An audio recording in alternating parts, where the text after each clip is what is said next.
Good evening, everyone. How are you? It is a rainy Tuesday afternoon or evening here in Barbados, but still a fantastic afternoon to discuss real talk family life as we build shatterproof families one brick at a time. So it's June.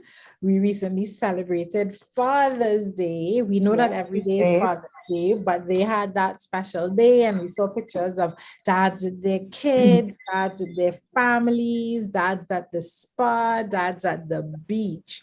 And so we have a panel of women this evening who are here to discuss from their perspective a good man through the lens of a woman. So, dads, uncles, brothers, grandfathers, and women, we ask you to join us as we discuss this topic and celebrate the men in our lives, celebrate the young men that we're raising, and really tackle some of the hard, not so hard issues when it talks when we speak about men in society.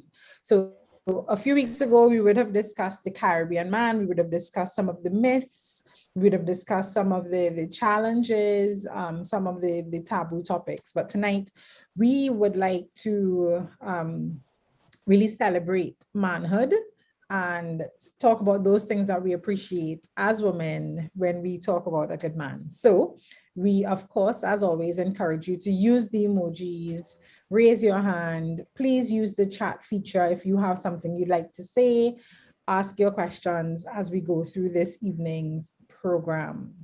I'd like to give each panelist an opportunity to introduce themselves. No stranger to this program is magnificent Marcia Graham. She is an educator. New to this program is Mrs. Katrina Lucas. And no stranger to the program again is Mrs. Clarabola. So, panelists, in that order, can you please, for those who might be new to Real Talk Family Life, introduce yourselves and perhaps provide an opening statement? What comes to mind when you think of a good man? Good evening. I am Marcia Graham.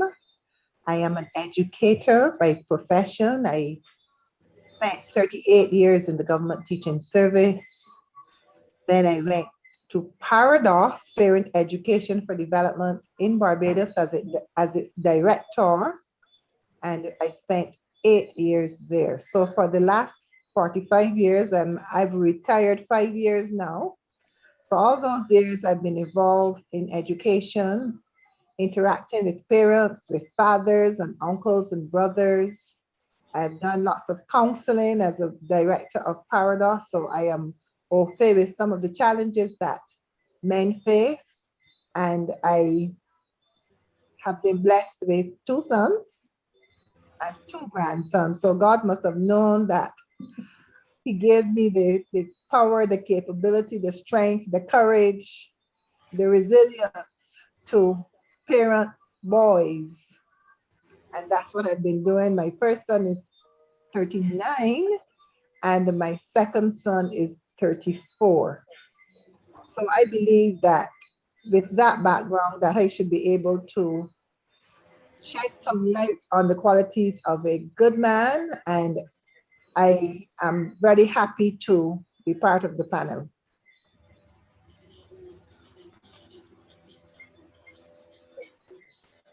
Good night, everyone.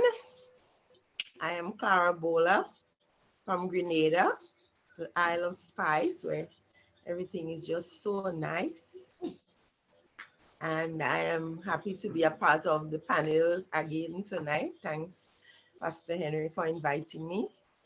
I have been an educator for the past 38 years as well. 20 of those I spent in the classroom, and the other 18 I spent as a school counselor. And presently, I work as the director for my religious organization in the area of education and family life. I'm the mother of three grown sons. So, like Marcia, I think I have a very good idea as to what men are all about. Can you imagine being the only woman in a house of 4 men, 3 sons, and a husband? You can imagine what that was like. But I know what you mean. I survived. So I am happy to be here this evening. And as one of my hobbies, working with people, I like to share information. So as a part of the panel this evening, I am happy to be able to do just that. All right, good evening, everyone. Seems that I am the person with the youngest children. My name is Katrina Lucas, and I'm a classroom teacher. I teach at the secondary level, and I've been teaching for approximately 18 years or so. I'm the mother of 3 children, Keontae, who's 13, he just turned 13. Kiona, she's 10, and Kimora, 5. I would say that for me, I am pleased to be able to be chosen, selected to be on the program. And I do enjoy the opportunity to share my thoughts with the wider Christian community and those Christian-minded individuals and those who are not Christian-minded but are just looking for, improvement and knowledge, etc. The question was posed in terms of the qualities, what we, a summary of that. And I would say that for me, I would sum up all of that into a man who loves God. For me, that is the main basis of a good man in my definition. I'm raising a son with my husband, and I'm hoping that eventually he will become a good man, that a nice young lady would want to make her life with, and that I'm trying my best to ensure that he exhibits those qualities that we are going to speak about tonight. Thank you. Lovely. And I mean, Katrina, you already jumped ahead.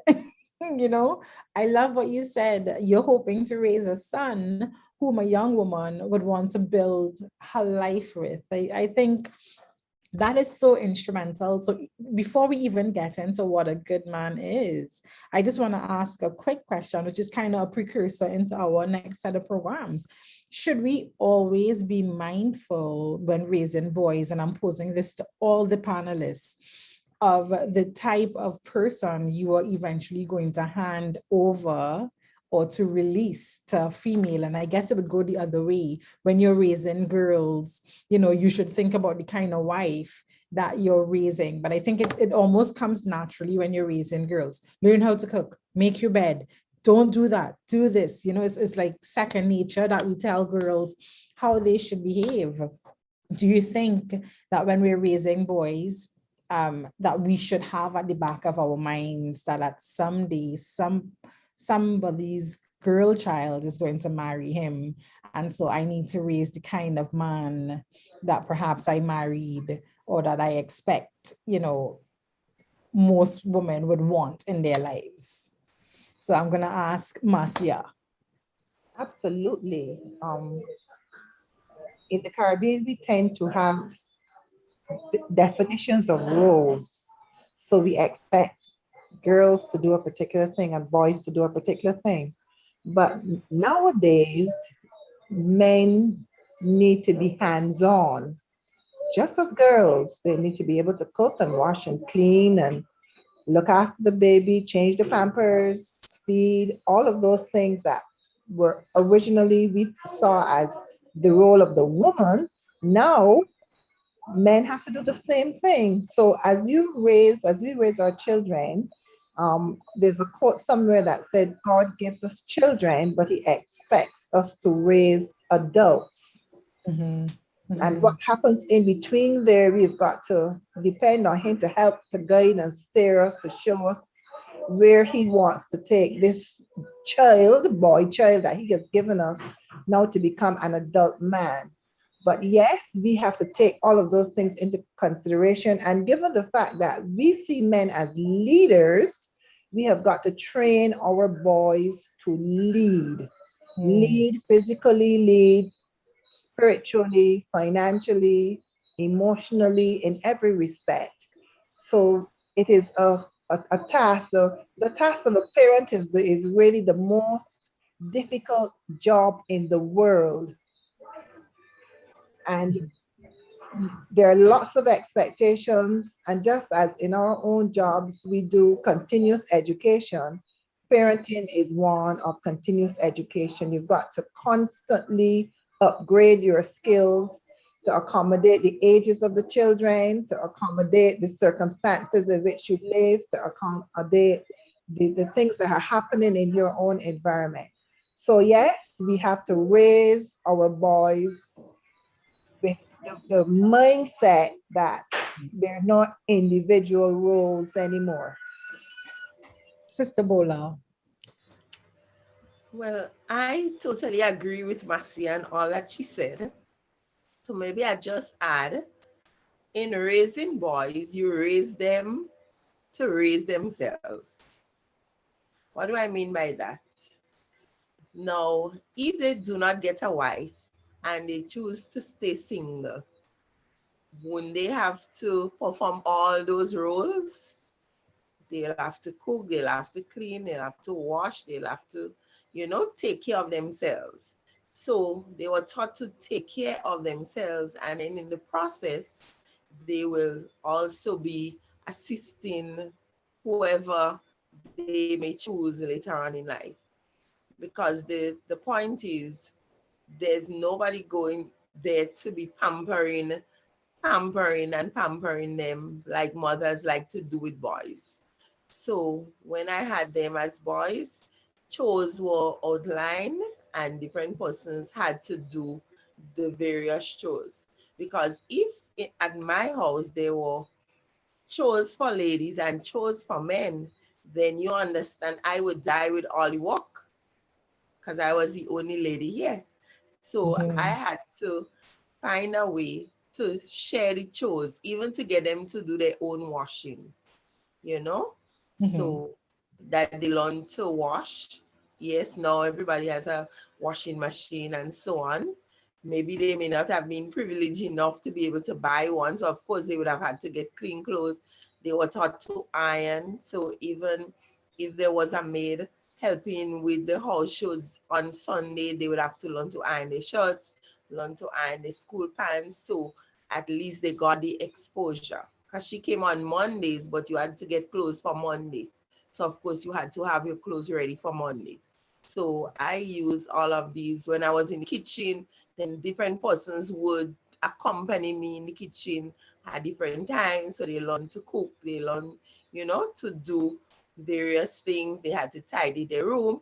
When clothes was washed, they had to fold them and put them away and so on. Now they men and in their own homes, you'd be surprised how tidy they are, you know. They Fantastic. didn't like it then, but now it has become an asset. So no matter how much they fret with you, Katrina, they will fret with you now, but later on it will be an asset that you actually taught them what they're supposed to know. You know, there is one thing I used to do sometimes, like boys, they go in the closet for something, and instead of lifting up and taking out what they want, you know what they will do? They just scatter it around. And so I will come behind and say, no, that is very disrespectful to the person who put it there, and empty it out all on the floor and go away. But they know when I come back, they were expected to have them, neatly put.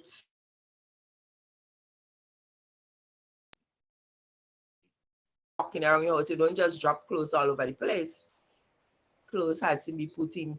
If it's not going to be worn, it's in the basket. If it's going to be worn again, then you hang it up. If not, So all of these little things that we think boys shouldn't do, I taught my boys to do that.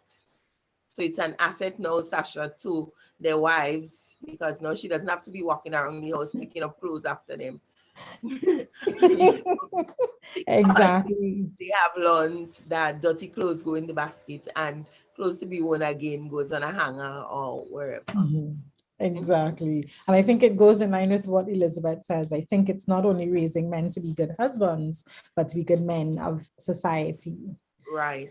So there's a passage in Matthew 12 that talks about a good man brings out the things of good that are stored up in him. And then the equivalent, an evil man brings out the evil that is stored up in him. So we want to talk center on that good man. And we've started the conversation, but I just want to directly ask, can you list some of those natural qualities that you think makes a man a good man? So we've already spoken about kind of about personal care and hygiene, but what else do you think will quote unquote naturally make a man a good man? I'm going to Well, come back. Go ahead. okay, so if I will just pick up the conversation here, I think communication should be something that good men should be able to do. They should be able to talk, carry a conversation, and they should be able to listen. Now, we already know that men do not talk as much as ladies. We already know that. The research says they talk half as much. And it means when they would have spoken at work all day, when they come home, then they don't have many words left. Whereas we would have only used half of our words. So now we have the next half to spend talking with them. So it's not strange that they don't do a lot of talking, but they must be good conversationalists. They must be able to carry a conversation. A good man must be able to speak. So whatever the topic, he should be able to trump in.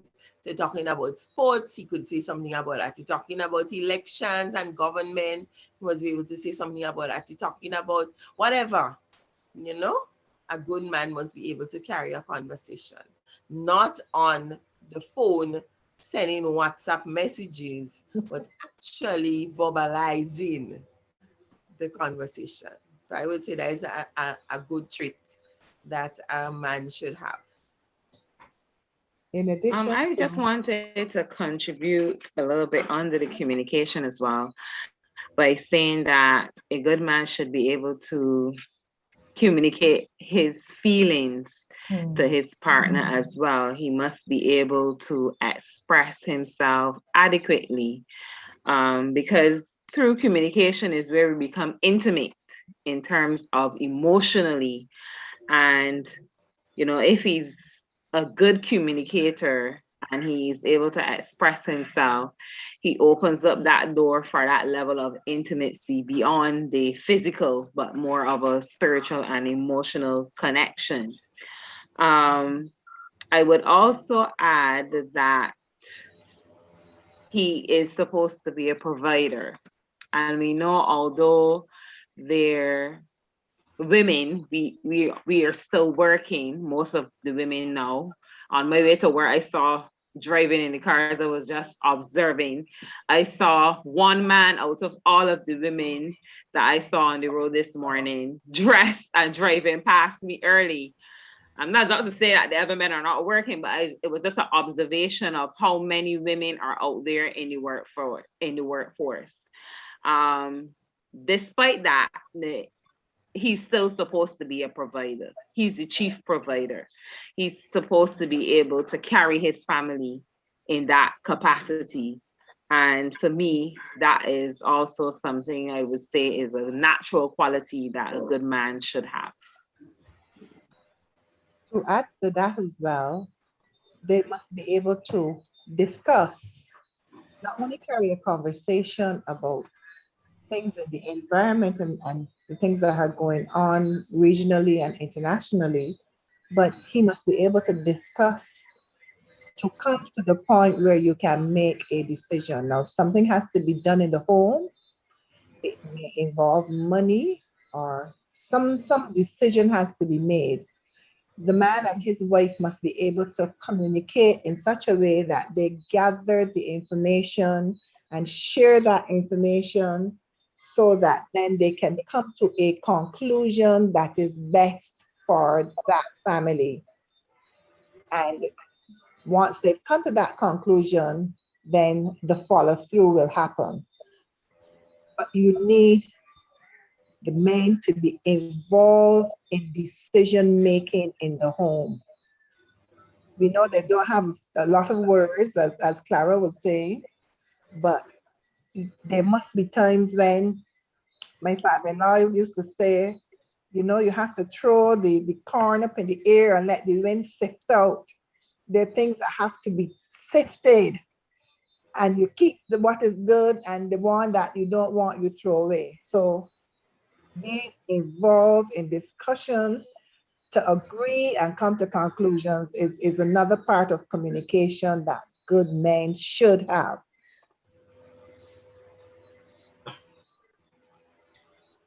I think, Sister Bola, did you have something else that you wanted to add?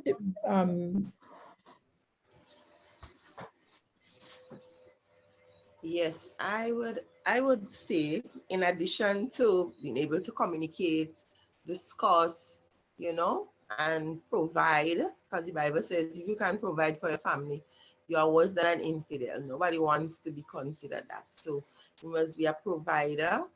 You must share the responsibilities of the home. So a good man is able to share the responsibility, whatever that responsibility might be. No, sometimes we divide the roles down the middle and say, these are your roles and these are my roles. But a good man should be able to just fit in. So he comes from work, he can cook. There is clothes to be put away, he can do that. There is a baby crying, instead of he bringing the baby for you, you should be able to shush the baby, clean the baby, feed the baby, you know. So I would say shared responsibilities. Shared responsibilities would be another attribute of a good man. Okay. I just want to kind of continue the conversation.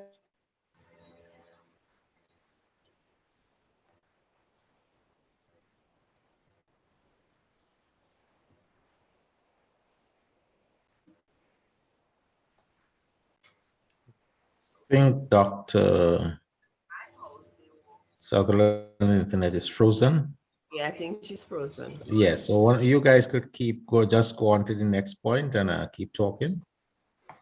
If you were to list like one challenge in terms of raising boys to have those types of qualities, what would you say? And then we do have someone's hand is raised. If you're asking a question, we will definitely take you on air. If it is a comment that you'd like to make, drop it in the chat and we can always continue if there's more you'd like to add. So if you were to think of one major challenge, maybe not necessarily your own, but in other person's experiences raising boy children, what do you think is one major challenge in raising men with these qualities? Perhaps just one person could carry that on.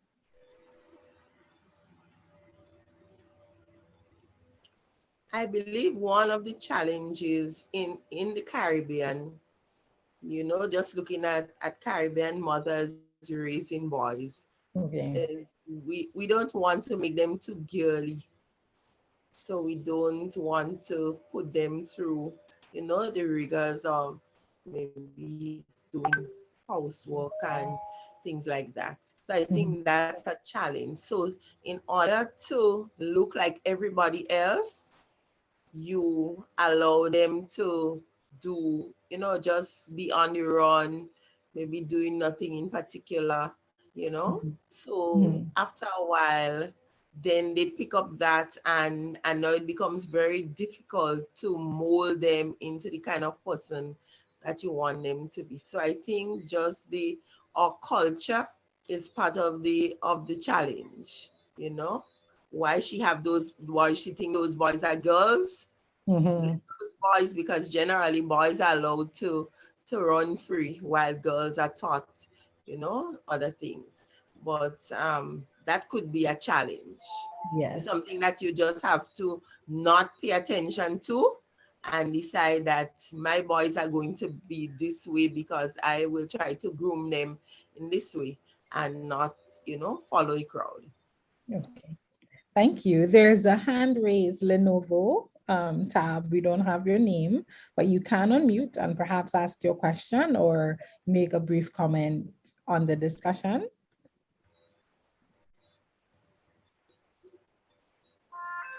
Or is that an error? Lenovo Tab M10.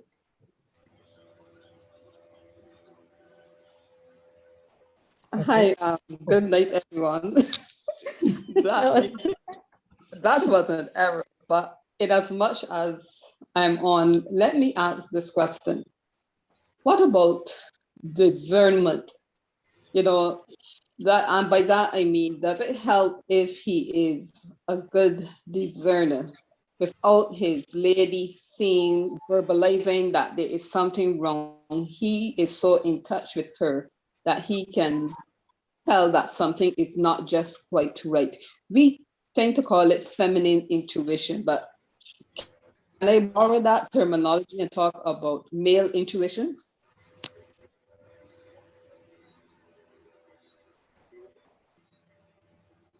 That's my question.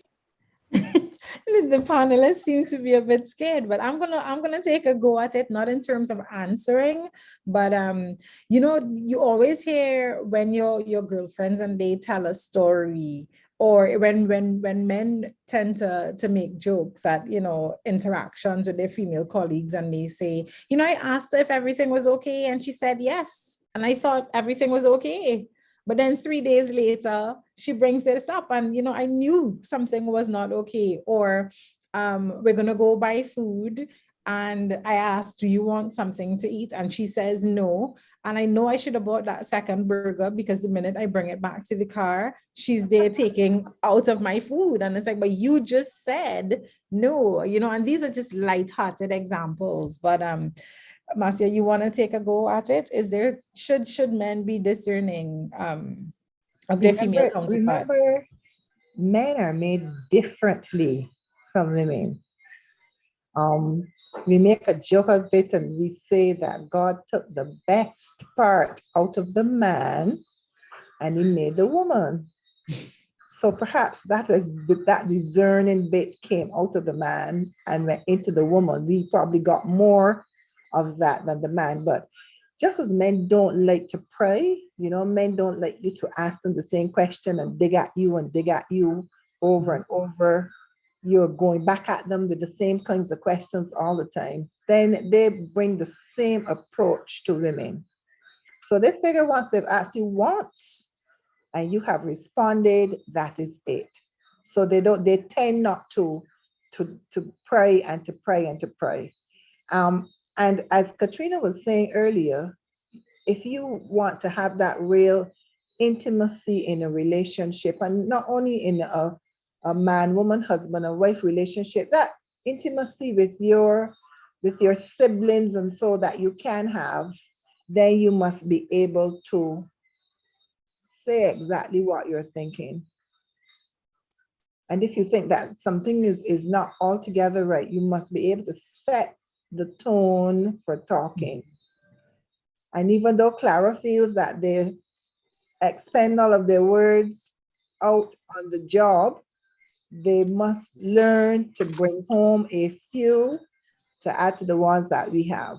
So they might know that something isn't right, but they tend not to pray. And that is something that we women have to teach them how to do. When I say, I am not sure, that means I really want to, but I don't know if you have enough money in your pocket to buy 2 burgers, so I don't want to expense you. Sometimes those types of things will come up.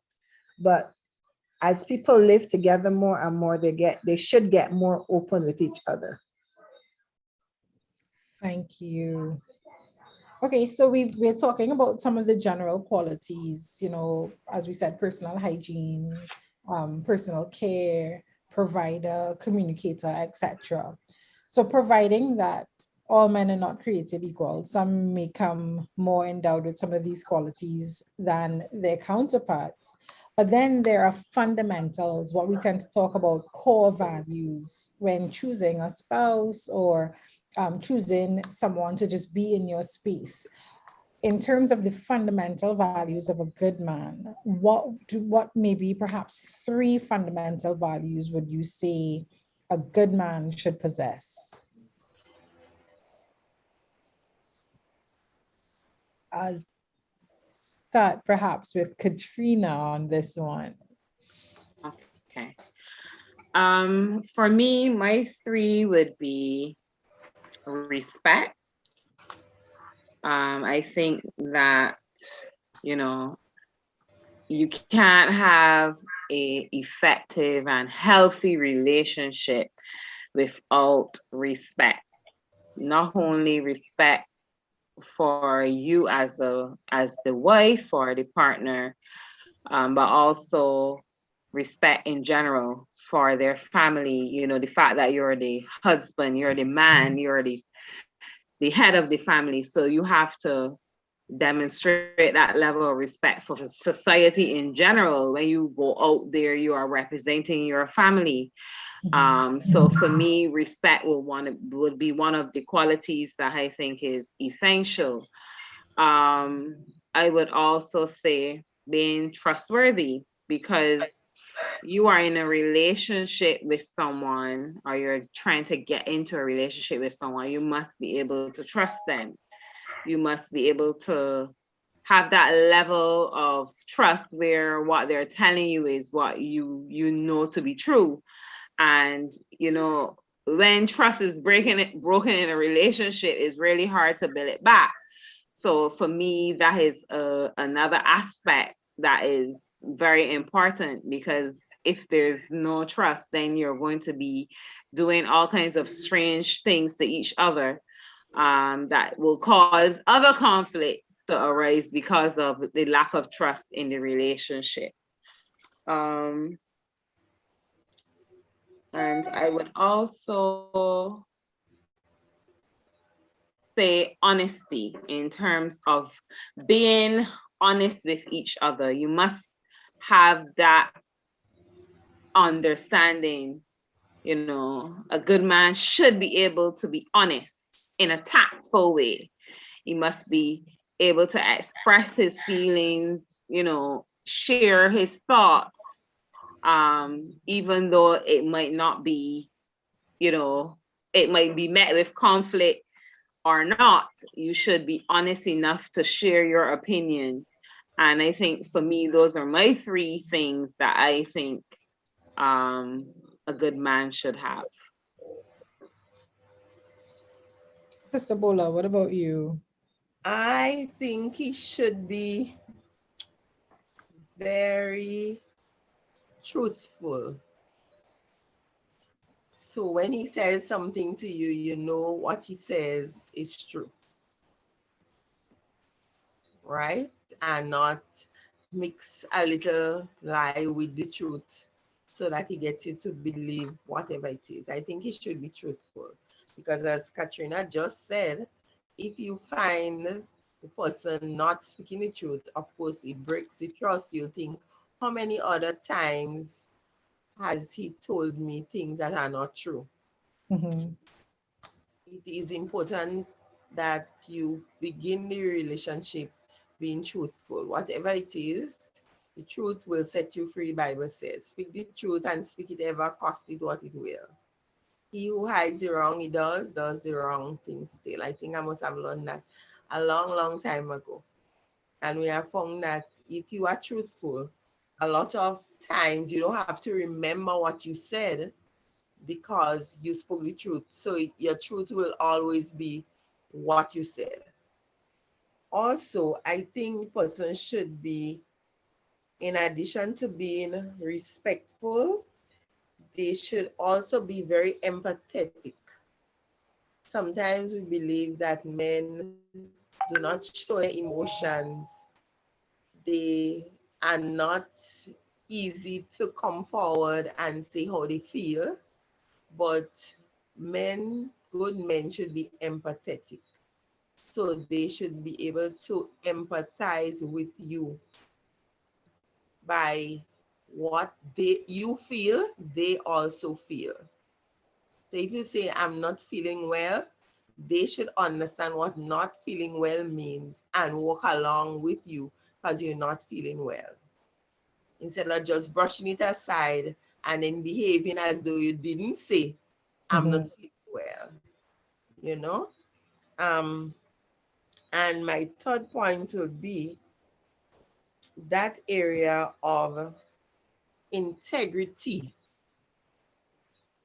That area of integrity. We find now more and more persons are not showing that better side of them. You know, they show you one side and they show somebody else another side. So at home, they are this person, but when they go out, you know, it's like children at school. I prefer it the next way. No, I used to say, do all the bad behavior here, so I could correct it. But when you go out, remember you are representing me. So your behavior should represent me. But sometimes we get it the next way. They could be quite good when they're home, and when they go out is a different story. So I am saying a good man should possess integrity. Whatever it is or whoever you are, that's who you will be. Your word is as good for me as is good for somebody else, you know. So these would be my three values. And to add my three, you should be resilient. Life is not always a bed of roses. Things do not always go as you plan them. But when things go wrong, a good man must be able to look at it, see the pros and the cons, weigh the situation, and even if he's wrong, he should be able to bounce back. Um, in this COVID environment where so many men have lost their jobs, their occupation, their employment, there are no finances coming in like before.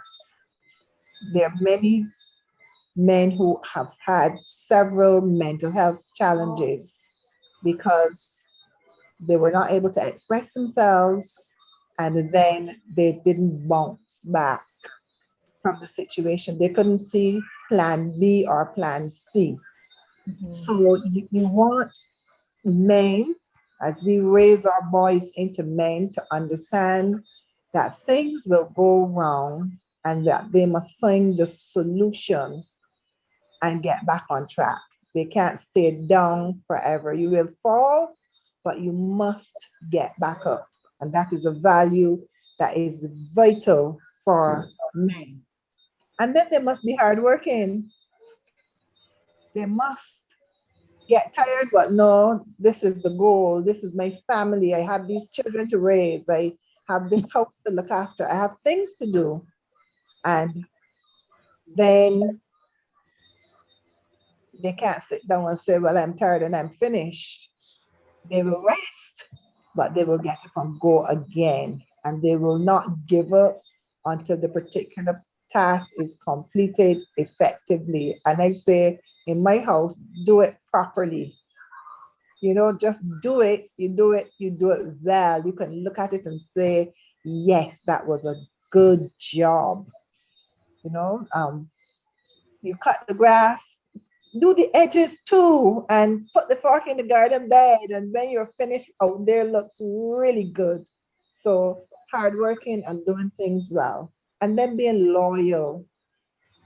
You have chosen a family, a partner, you have children, you have to be loyal to them. Sometimes, even if your partner is not right, you don't bawl them out in public. You will have that quiet conversation to get back on track. But being loyal to your family, doing the things that are necessary when they're necessary, and making sure that everything is done well. That is a value that we have to raise. It's great for all men, whether they are family people or whether they're living on their own. Yeah.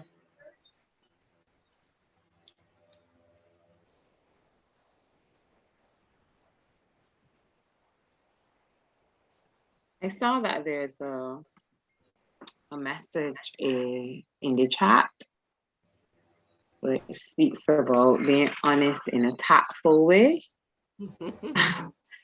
And I just wanted to address that basically. You know, as men, I would say, men like their ego stroke, you know. They like a woman to tell them that they look good or when they do a good job and stuff like that. I think with women, on the opposite side, in terms of, yes, we would like that, but in terms of speaking to us, you know, just like how we know that a man likes that, a woman likes to be spoken to in a tactful way. You know, you don't have to, you can criticize, but it is how you do it and in your body language, how you express it that would determine how well it will be received.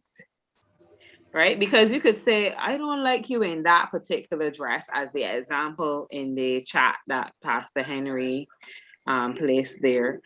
But it is how you say it, you know, instead of just saying, well, you look like a grandmother in that dress, or I don't want to see you in that. I wouldn't walk next to you if you were wearing that, those kind of things. You don't need to go down that kind of road to get across to your point that you prefer something different, right? Try to change the words, the way how you express them.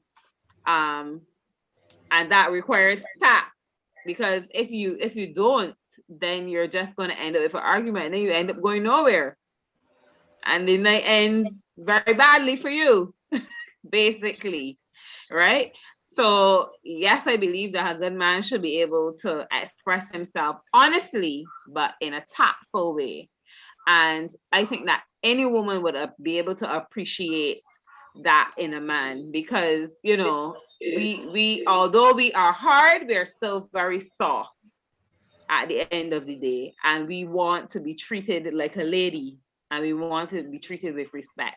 And being tactful shows and demonstrates to a woman that you respect her enough to let her down gently and not drop it on her like a bomb. So we call that being emotionally Intelligent. Yes, I was going to say that he should be emotionally intelligent. So before Sister Marcia starts, right?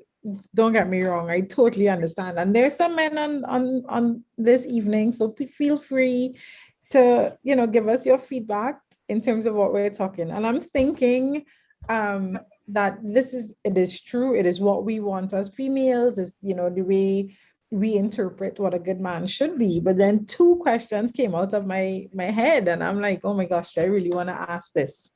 So the first one is, are we asking for male women? And I only say that because a lot of the characteristics that we're saying, you know, women already possess those things naturally.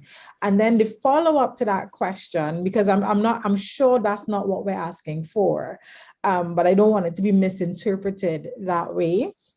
And then a lot of these fundamentals: respect, trust, honesty, truthfulness, empathy, integrity, resilience, being hardworking and loyal, they seem to be gender neutral fundamentals, right? So that either male or female, we should possess those, especially as Christians. So then, is there anything that we expect when we think of a good man that probably is not transferable to women? And I'm hoping that's not too hard a question. Is there anything that we expect of a good man that we do not expect necessarily from a good woman, or that we expect to a lesser degree in a woman? And I'm thinking of things like leadership. And I know we come to that later on in the program, but I'm just using that as an example. So first question, are we asking for male, females? And then two, because some of these appear to be gender neutral, can you think of anything that we expect of a man that we won't necessarily expect of a female? And anybody feel free to take that question. Well, I would. Oh, go ahead. Oh, everybody's going. Katrina. Fantastic. Katrina. No, I was going to say, you know, this scripture that the men like to use about submitting, and the aspect of that scripture where it speaks to the man loving his wife like how Christ loved the church. For me, if you are loving your spouse as a man, you are going to try to love that person the way they want to be loved or they need to be loved to some extent. And it might not always happen that way because we're learning each other. It doesn't, you know, you don't just get up one morning and you know how to do everything for your spouse the way they want it done, right? But I am saying for me, I don't think it is an issue of me trying to turn them into that kind of taking away their masculinity, then basically. I think it is just that mutual understanding and respect that, you know, just like how if they did something, you know, they cut the grass and then they cut it too good, you know, you ain't going to say, oh, I can go and get somebody to cut this grass next time because they're doing foolishness to the waka, you know. You would say, you know, next time just keep it a little lower so you don't have to go back, you know, so soon, rather than, so it's just about being cognizant that the other person has feelings and you're not trying to, you know, hurt that person's feelings by giving them criticism or making a comment that might be viewed in a negative way. That's how I see that aspect of that particular Then part. there are many things that men and women can do together. You can help one another. That's another good way of bonding. Um, I might not know anything about mechanics, but you may be doing something to the car. But they can come out there and you can say, hand me a screwdriver. I may not know the Phillips screwdriver from the flathead screwdriver, but I will learn it by being there with you. And by doing things together, we take out that gender out of it. Um, I get to learn you, you get to learn me. And remember, we're not just talking about men who are married, we're talking about men, teenage boys growing up to be young men in their 20s and their 30s and their 40s and so on. And so we want that men feel that they can express themselves. We don't want to turn them into women. They're not going to talk a whole night like I would or you would. But excuse me, we want them to be able to know, to feel confident that they can express themselves and they can say things. And sometimes they will say things in a manner that will penetrate your skin and touch your nerves a little bit. But that's okay because once we live together, that will happen. Right? We say tongue and teeth have words. Sometimes your teeth bite your tongue so hard, but they have to continue living in that same chamber. And so it's a matter of talking, apologizing when you got it wrong. I got it wrong. I'm so sorry. I really didn't mean it that way, and I didn't think that you would have taken it that way. So it's a matter of the constant communication. You want that constant communication and knowing when to talk and when to keep quiet. Yeah. I would like to join the conversation. We are not trying to make the men into women, but we have to cultivate the softer side of the men. Because when a little girl falls down, we pick her up and brush her knee and put her 2 kisses on it and say it's going to be okay. When a boy falls down, we say, man, get up. That little thing you crying about, you know, because we believe we want them to be hardened. But it's okay to pick up your little boy and brush his knee and give him a kiss on it and say it's going to be okay. So not making them into women, but there must be a softer side because remember, they have emotions too. And their emotions must be expressed. And because they don't do a lot of talking, Sister Marcia, they keep a lot of those things bottled up inside, and then we have to try to figure them out.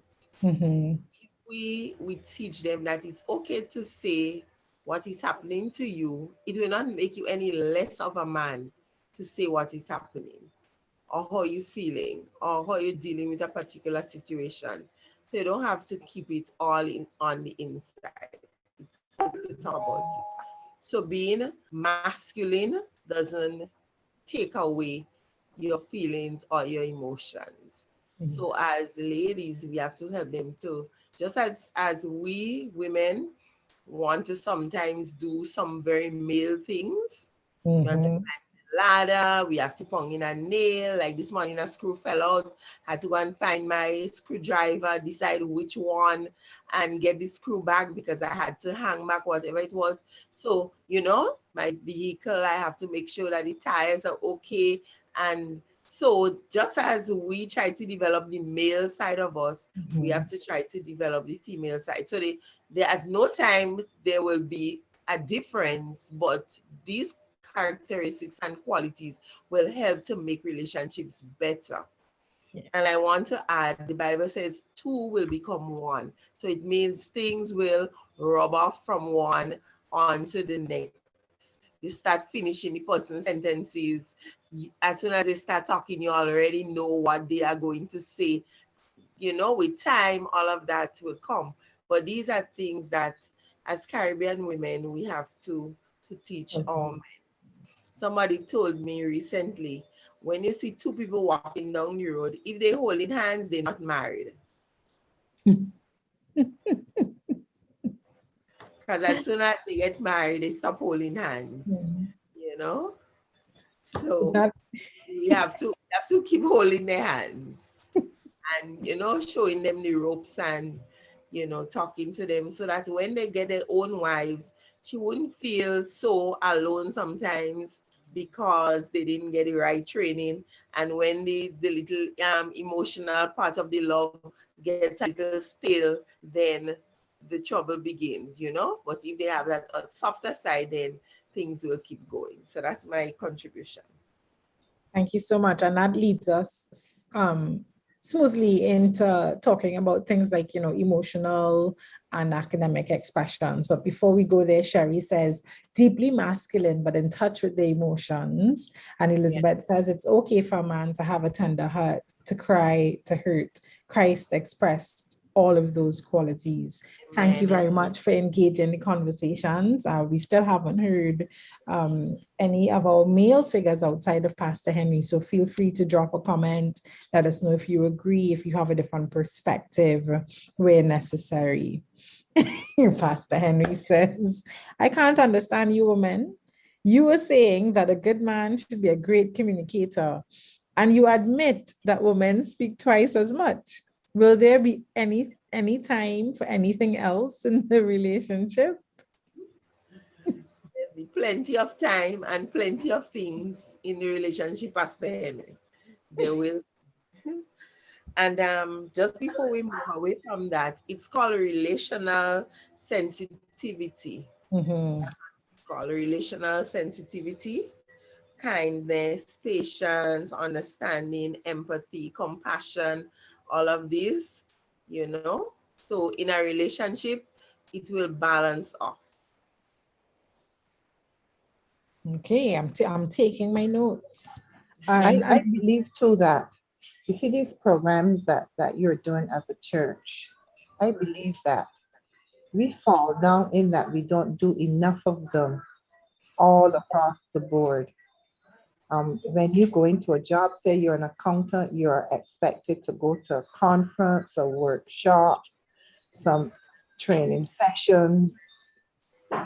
You can't go for a whole year and not do anything to upgrade your accounting skills. You get into a relationship, you get married, and you go to church and you participate in those types of activities. But I think that we need to have more programs specifically designed for couples who are about to get married and couples who are married short term for 5 years, longer term, 15 years, the older couples who are married 25 years and over, and to help people to share Yeah.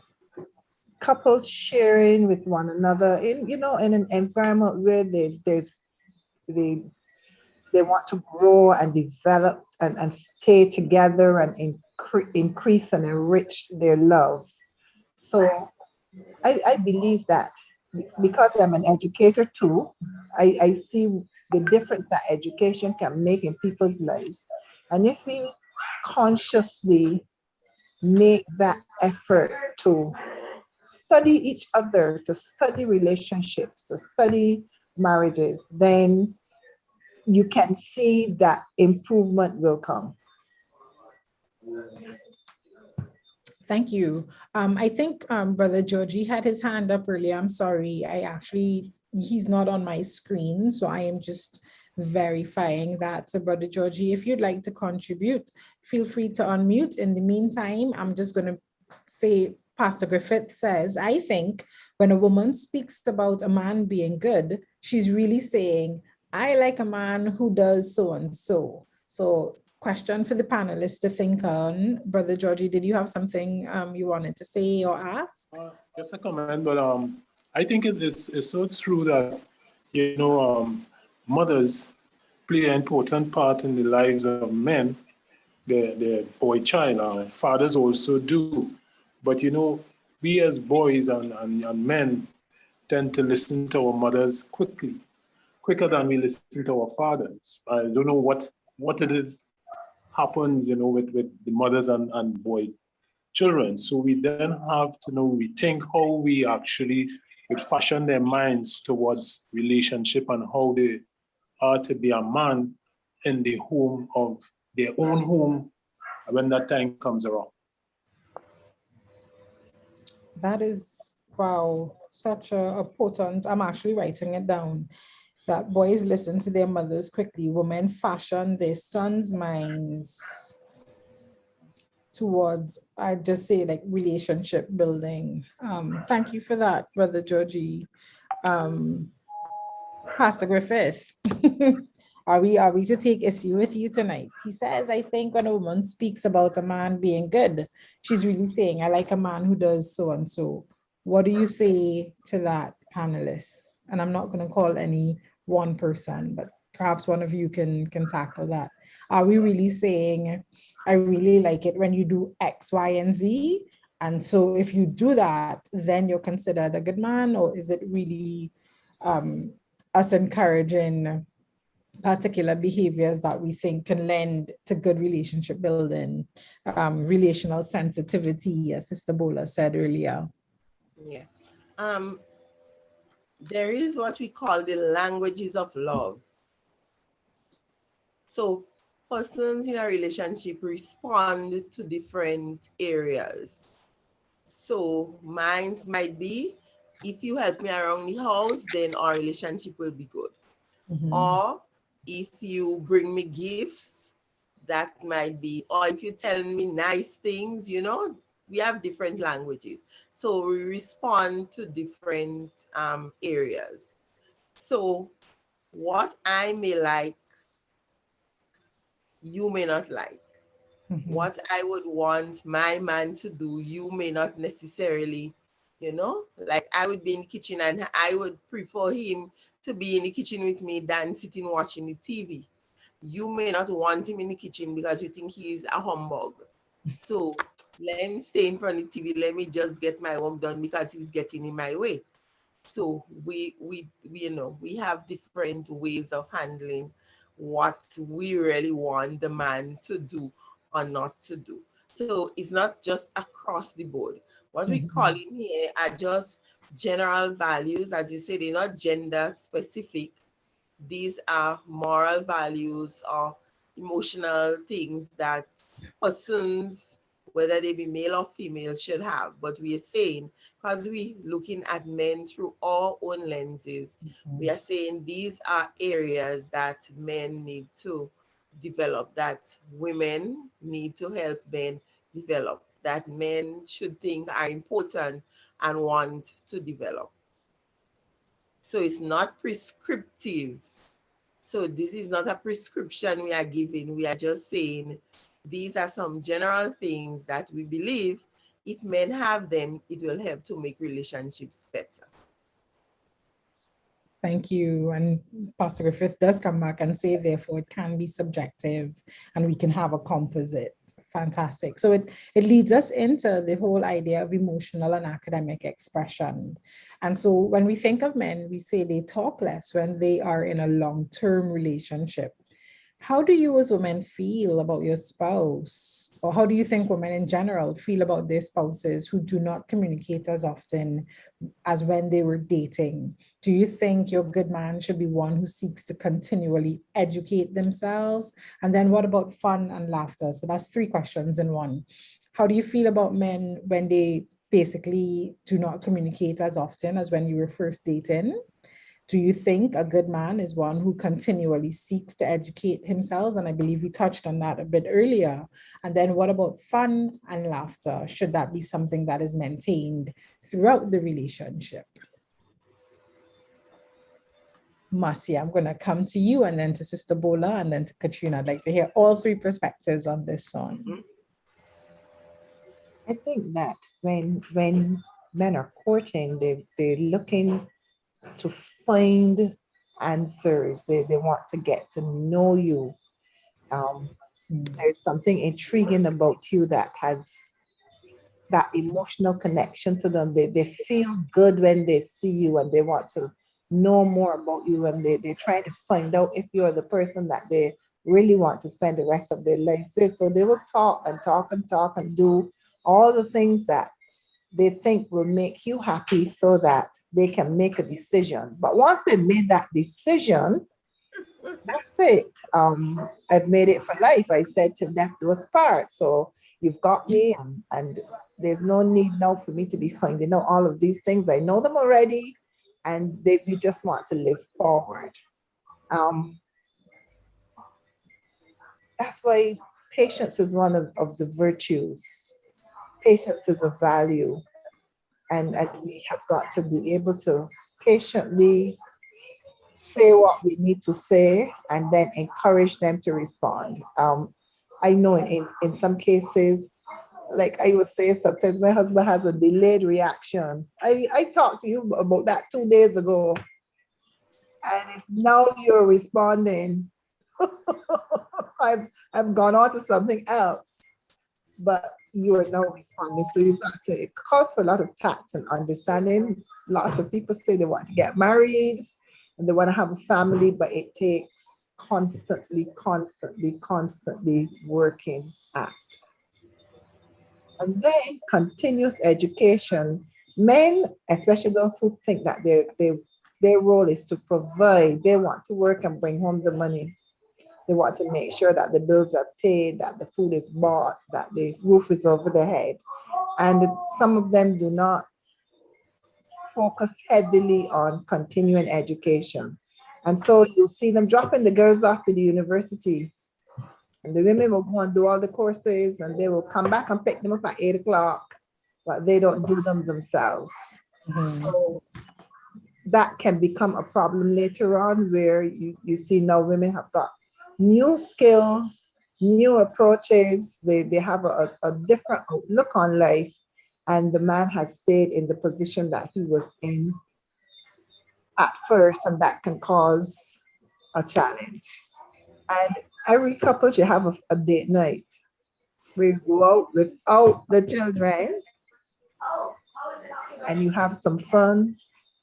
You have that's where in-laws come in real handy. You know of a church where the older couples who are married 25 years and over will babysit for the younger couples between 0 and 5 years to give them a night out and a weekend off, where they'll keep the children for the weekend, and that couple, that young couple, then they're free to go out and have some fun, go for a long drive in the country, do silly things, have fun, do whatever interests you.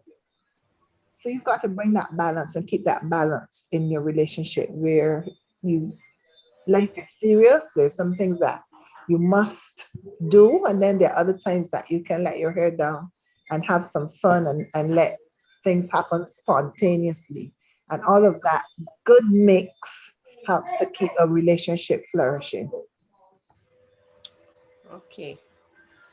So let's continue on fun and laughter. I would answer in this wise. So it would be quite boring to have no fun and laughter in a relationship. There must be the time when you run around the house trying to get away from each other, slamming doors, and the other person on the other side of the door trying to get in while you're trying to get to safety in a corner or something. There must be that. There must be, a joke that just two of you could relate to. And every time you watch the other person, you just break out into laughter.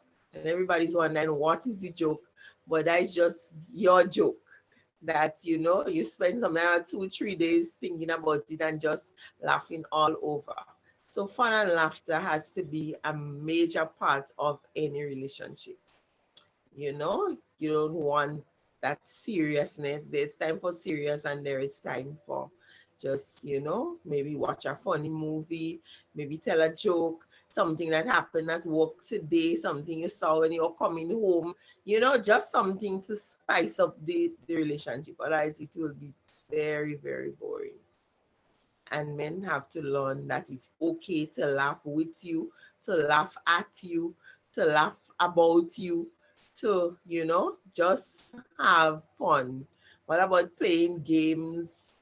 Some people like to play cards, you know. Some people like board games. Some people, now the TV has just taken up all the space.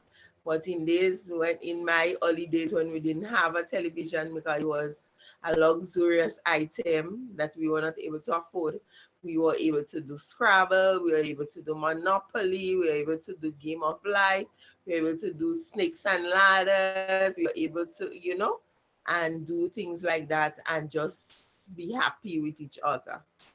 So these are sometimes things that you have to make for family time when you put down the gadgets and, have some fun and laughter. So I would say about that. For education, we notice that the ladies are moving on very swiftly and they getting some of the top jobs. And now there's a new trend that you go ahead, you get your education, you get a good job, you build your house, you buy a vehicle, and then you get a man and put in it. And he's quite contented to be pampered in that way. But we are saying that traditionally it was the other way around. It's okay for things to change, but I believe that men should be the leaders. I really believe that. I believe that they were meant to lead, that they were meant to, take charge of, not in a derogatory way, but as God made Adam and then he gave him Eve, I believe that that role should be maintained in the Christian context. So even if the world is moving away into a different direction, but we should, respect our men and know that God really meant for them to be leaders. So when it comes to education, I believe they should educate themselves. There's lots of courses online they can do. There are evening classes they can take, and just keep abreast with what is happening, right? So in my estimate, I believe that, men should be the leaders and lead in every aspect of it.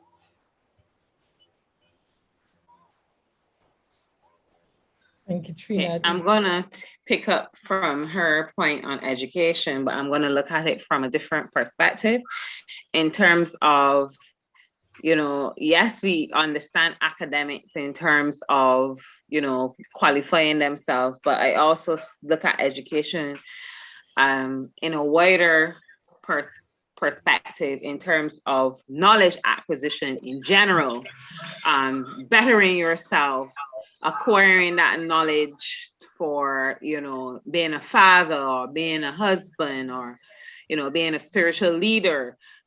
All of that includes education as well, being able to grow and develop as an individual. I think that is a quality that men and women should really possess. You shouldn't be stagnant. You should constantly be seeking to develop yourself. So not only academically, because the man might not be an academic, but he can also still learn. He can still learn in different aspects, to be the best possible man that he can be. In terms of what was it now? Right. Oh, sure, I forgot what I was going to say. The first question.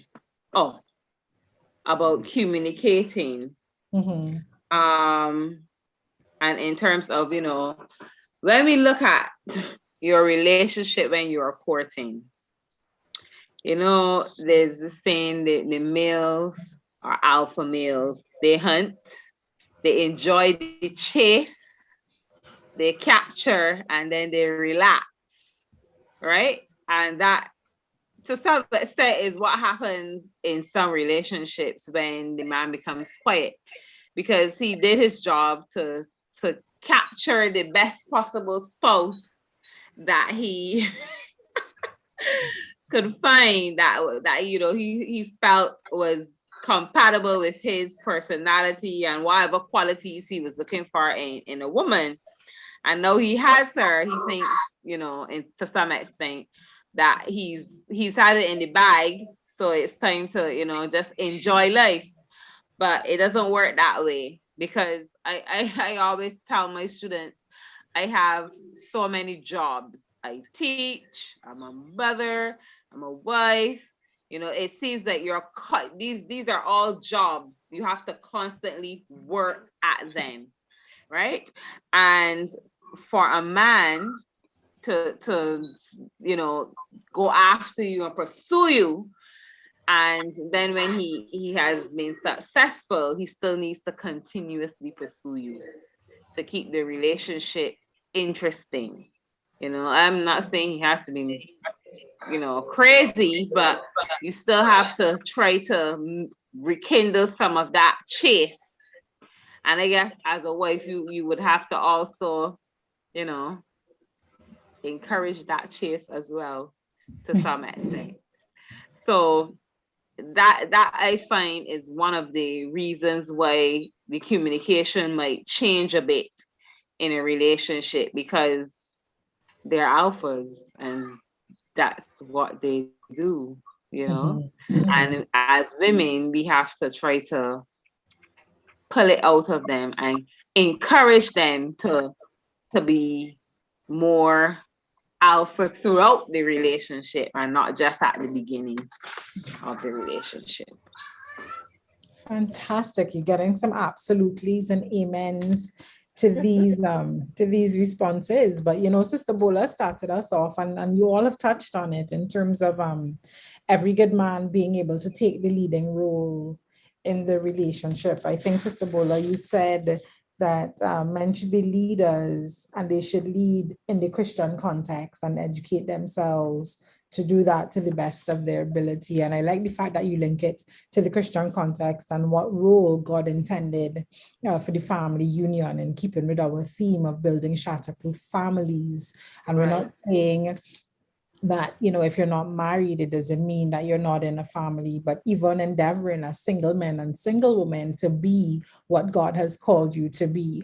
So my next question then, and would you believe it's 8:43 already? So we're rounding the bend towards the end of another, what I would say is a fantastic program.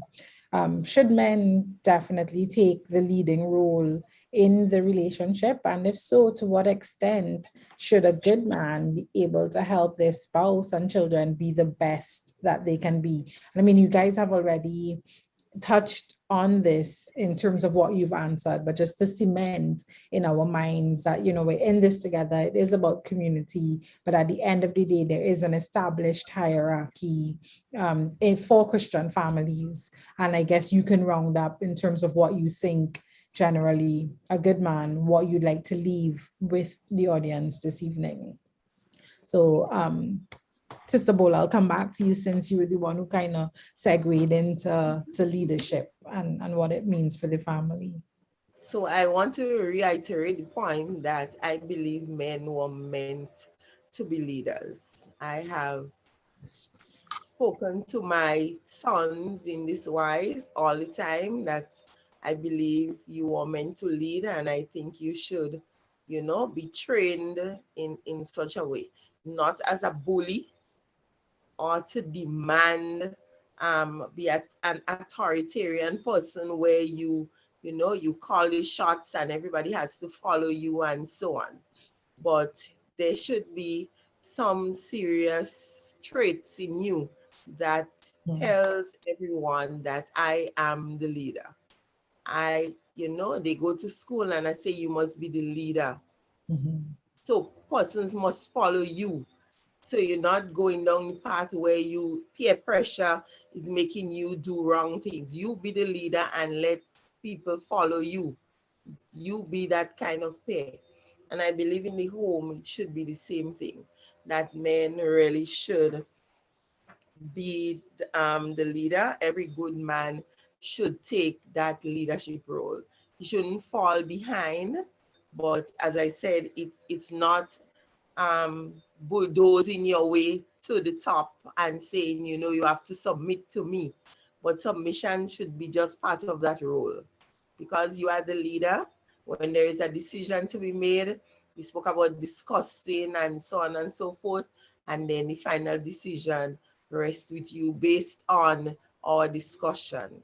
Or you must be able to make a decision outside of me, but still knowing what I would think about the decision. So even if you didn't get to me, when the decision is made, I would still be able to say, yes, I would have said, yes, that's okay, go ahead.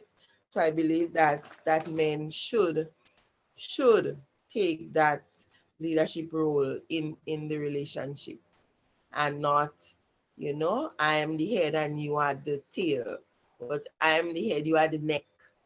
Without my support, you won't be able to make it. So that we have a kind of balance in that role. And at the same time, we should be able to show our spouses and our children that, daddy is the man here. He is the one who we should be following. Like Joshua said, as for me and my house, we will serve the Lord. So you're not allowing the house and the children to serve themselves, but you taking that leadership role. Me and my house, we are going to serve the Lord. We are going to be examples. We are going to do things differently. Everybody else is doing this, but in this house, we are doing it this way. This is not a behavior that is exhibited in this house. So if you notice something is coming in, you speak about it and you say, well, at our house, remember, we do things differently because we believe differently, so you lead the spouse and children down a different path. Okay, so I think I've said enough. Sister Marcia?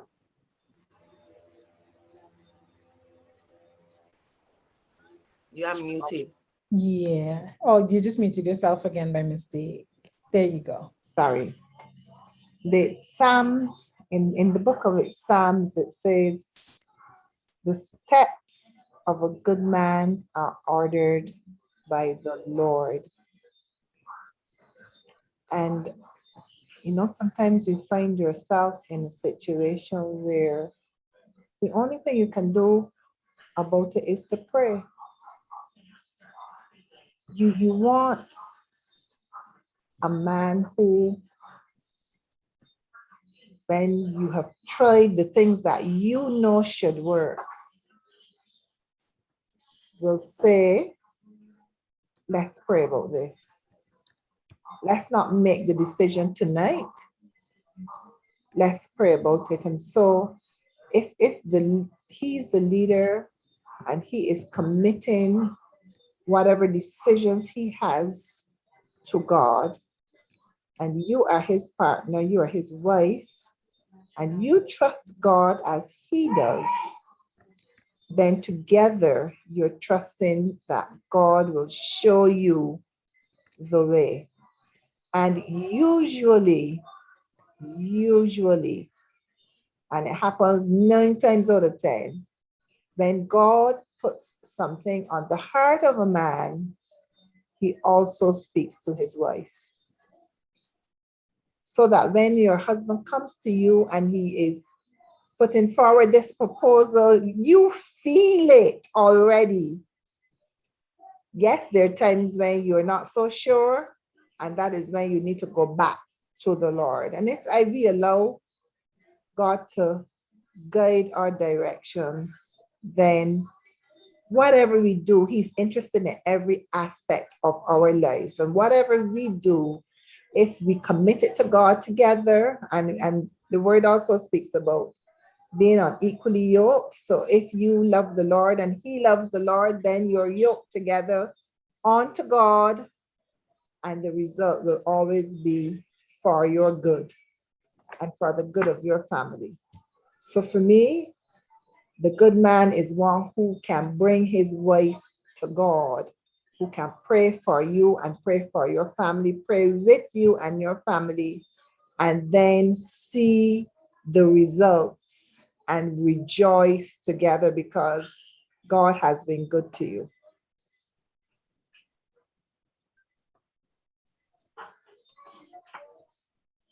Sister Katrina? Okay. I'm just gonna make a I was just thinking about what everyone was saying, and I was just thinking in terms of experiences at work. I know that in the teaching service, there's large, the majority females.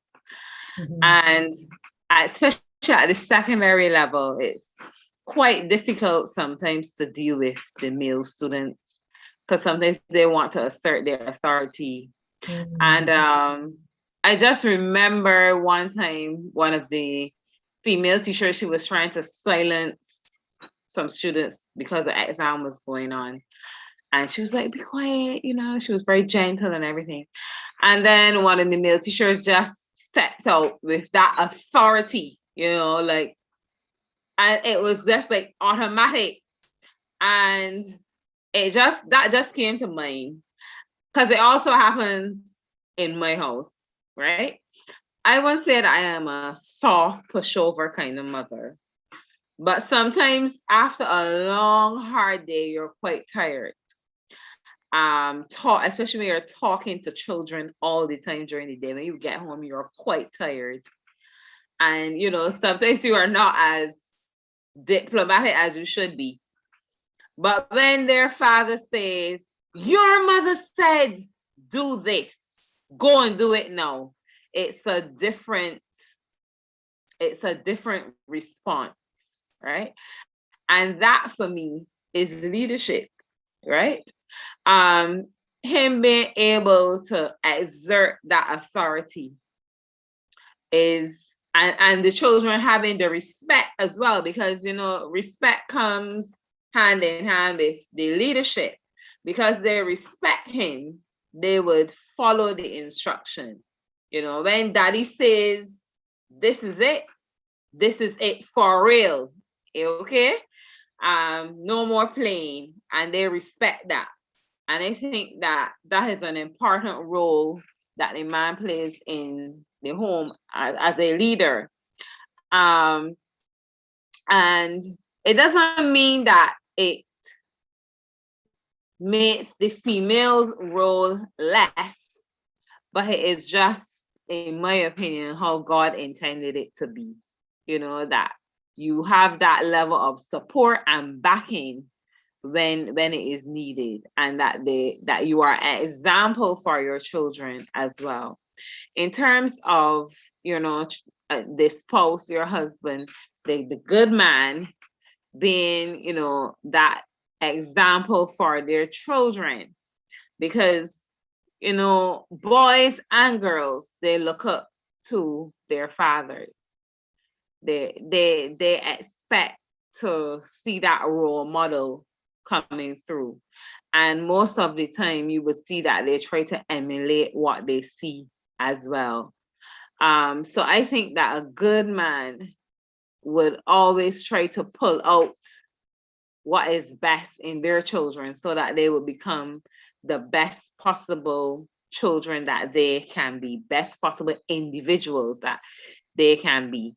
And as their children look at them as men, you know, you can't do that without being a role model and making sure that what you are doing is what God wants you to do as a man, you know, as a father, as a wife, as a husband, you know, leading your family, being that, you know, authority, yes, and also being that support system, being that person that the children have a special eye to for whatever reason, right? I think that is very important.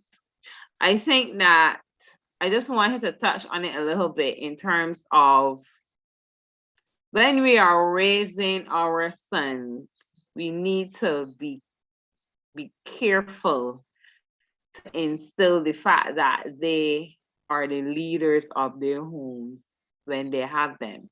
So they need to see their father being a leader, and they need to be able to see that so that they can model that behavior in their homes as well. It's very important that they, you know, see that structure. And I believe personally that, as Miss Bola would have said before, that, you know, if you are a man that respects the persons in your house, a woman will never have a problem with you being the leader, right? It will never be an issue. I don't know if other persons here might challenge me on that, but that is my belief. That if you respect the persons in your home, you know, respect their opinions, their contributions, love them, treat them with respect, then they would have no problem submitting to your authority. So a good man is deserving of that respect, but he also has to earn that respect from those around him. Fantastic. And so I'm gonna you would not believe it's already 3 minutes to 9. I think we've had a very engaging discussion. Thank you for everyone who also wrote in the chat. So really quickly, Pastor Henry says, what does the 21st century woman think about the man who is about the expensive cars, clothes, and maintaining the image, and does not consider leaving an inheritance or legacy for his children? Is this a good man? We've had a response to it in the chat. Rhonda says, Pastor, you can use the same example of a woman who only wants to spend the money on herself, party, leave it up to her mother to take care of her child, and doesn't spend time with that child. She's not a good woman. And like the man, he's not a good man, because both should be able to provide. But I want to tackle Pastor Henry's question. I think both are valid points. What about leaving an inheritance for your children's children? That verse that we know so well. Should a good man be concerned with leaving a legacy for his kids? And then give your final takeaways on a good man.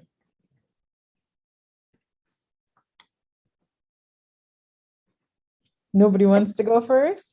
Okay, I see Sister Marcia has opened the mic. I believe every generation should be better than the generation before. And when we look at an inheritance for your children's children, it means that you are conscious of the fact that you are here on earth, you are accumulating material things, not that you are making them your gods, but that they are necessary. And when you do that, when you pass on, you are passing something on to your children, and they don't have to start from scratch. And then the next generation will do the same thing, and so on and so on and so on. And that's one of the requirements that we see in the word. And so that's what men, along with their wives, should together look to see we have a roof over our head that's ours. That may not be possible for every couple at this point in time, but that's something that they work towards, and they know that they're passing on something to their children and their children's children. But generally, two people have got to decide what is best for them. If you compare yourself with other people, you may become vain, knowing, feeling that I am better than, or you may become bitter, feeling that I don't have what I should. But if together, the man and the woman, God made the man and the woman for him, together, if the man and the woman can get together, they can communicate, they can plan, they can implement those plans, because if you plan, then you need the implementation together, and you keep at it constantly. I have a friend, and she said that she was married on the 17th of June, whatever year she was married.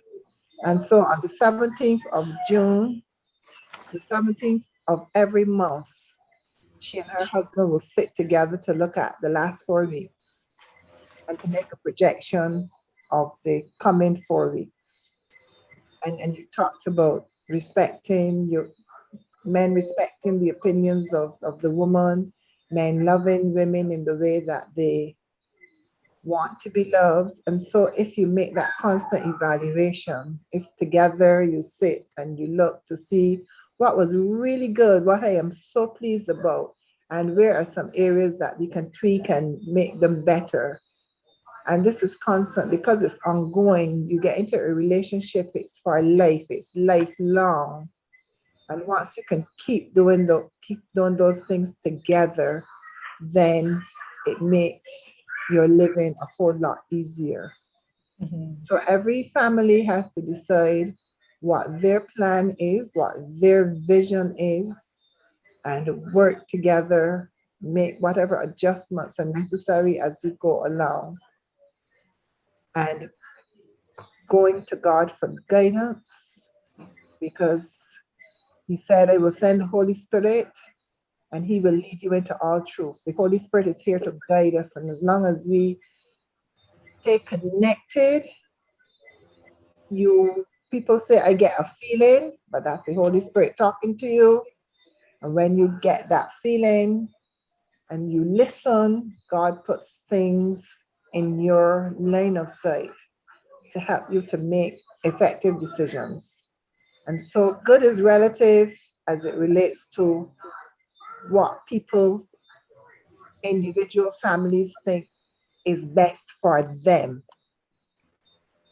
And so I want to commend all of the men who have made our lives more valuable, because they've been there, they have added value, they have assisted, they have helped, they have entered into discussions, they have shut us out at times.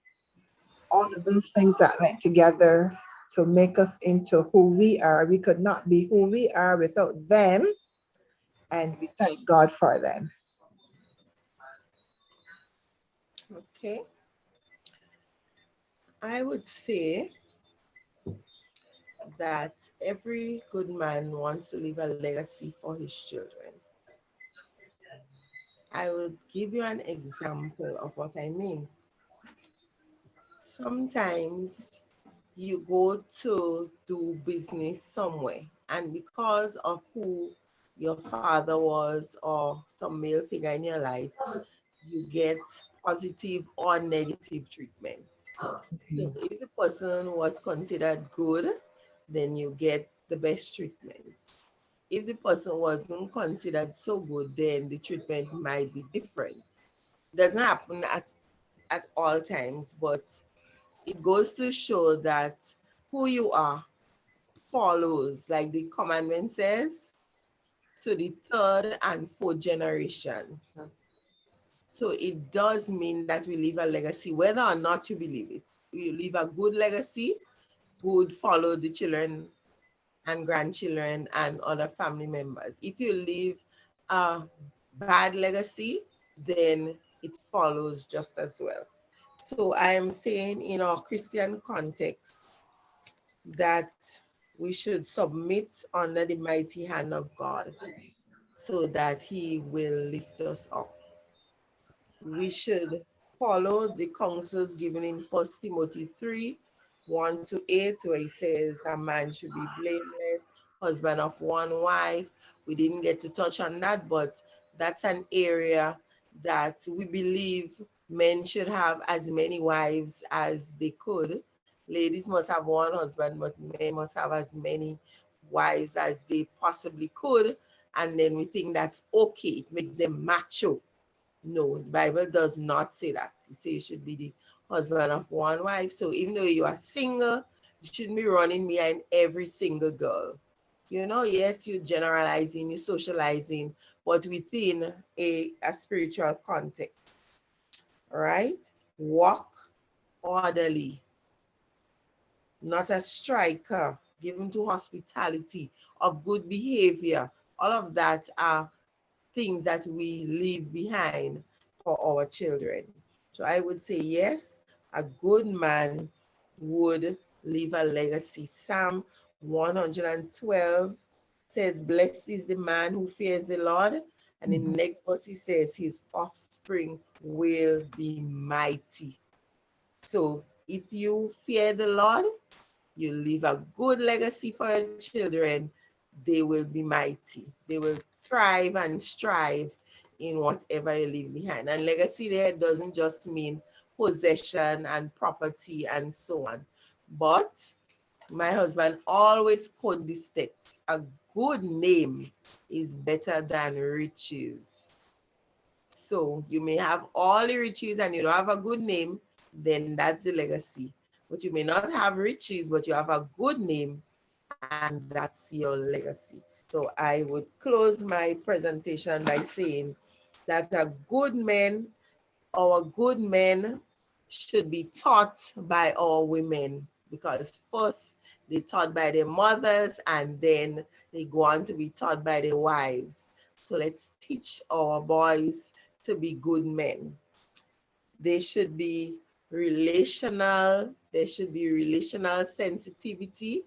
So, you know, in every relationship, there are sensitive things, but boys should also carry that level of emotional maturity. So, you know, that you get in touch with yourself and with your feelings so that you can be compassionate and empathetic. You don't have to be a hardened man, but you could be a nice, soft, gentle, not a soft man, a gentle man.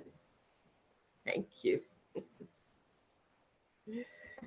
All right, I'm just going to, because a lot of what was said already was what I was going to say. So I'm just going to say that I do agree that, you know, a good man would want to leave a legacy, because if we look at our definition of a good man, he's a man that is following what God's will would be for a man and for, you know, his life. And every man in the Bible, if you think about the characters in the Bible, they all left some kind of legacy for the generations following.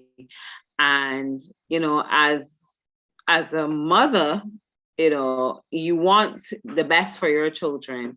And as Miss Bola said, it's not only about leaving a financial legacy, but it is anything associated with your family, your name, the level of respect, you know, your Christianity, all of that is a legacy, you know. So you have to ensure that whatever you pass to your children is something that can be passed through positively down through the generations that will follow after you.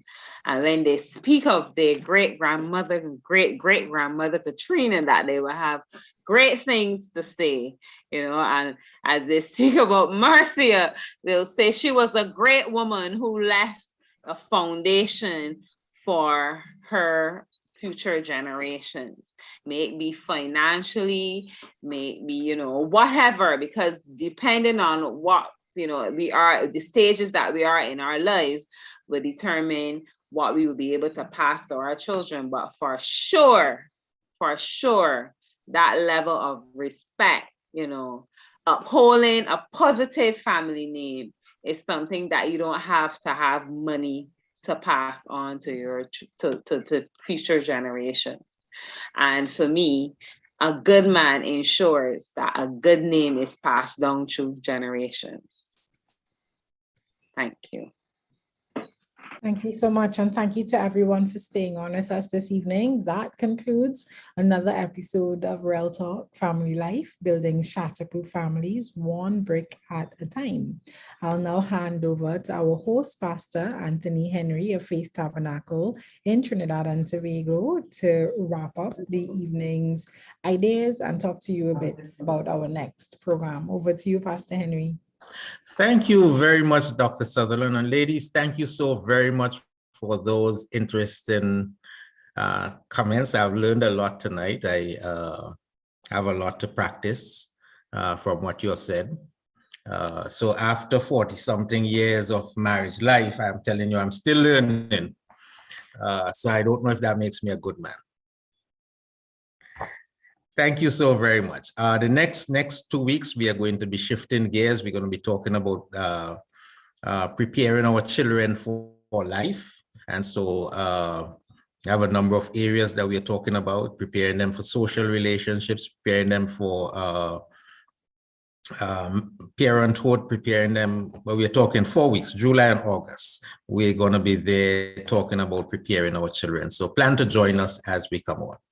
All right, the books have arrived in Barbados. It's called Ready for Love, How About Marriage?